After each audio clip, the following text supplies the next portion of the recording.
So Conor and Khabib, Habib, great fight.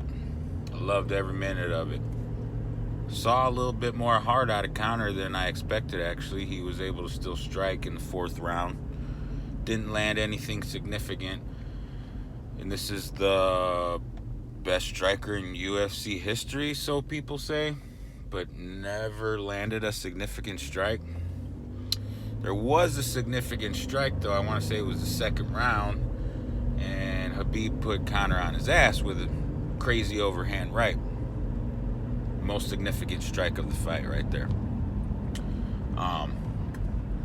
So everybody's talking about what happened after the fight. I said it in a comment. I've been watching this pot boil for every Conor fight that he's been in the UFC for.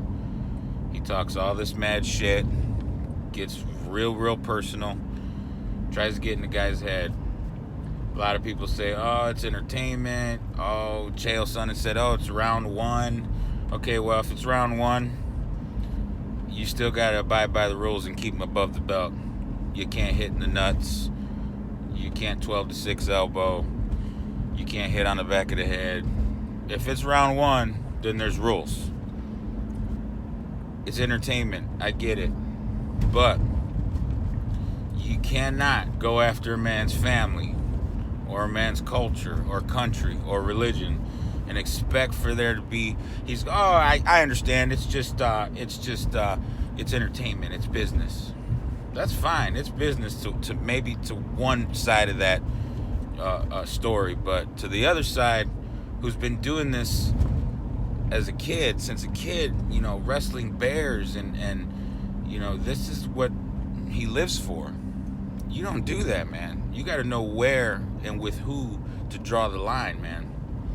So, like I said, man, this pot's been boiling, and it finally boiled over. And that's what you get, Dana White. That's what you get, Conor McGregor. I mean, you can apologize all you want, but at the end of the day, you said it. You let that shit out of your mouth. I do not agree that Khabib should have jumped over the fence and did what he did. He's the first person, because he made that decision. He already said his dad's going to whoop his ass when he gets home. So, he made the wrong decision, but how the hell did security let him do that? They dropped the ball too, man. Dana White gave birth to this monster, and until he lets Conor stop sucking on his tit and removes Conor's balls from his chin, then this is going to keep on going. He gave birth to it, and now it grew into this thing that happened on Saturday night after the fight.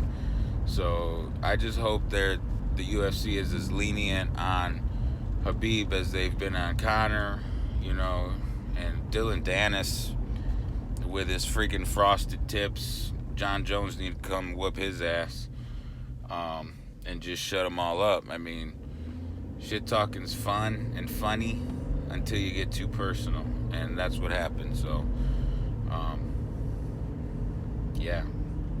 there you go. Way to go, Khabib. And still.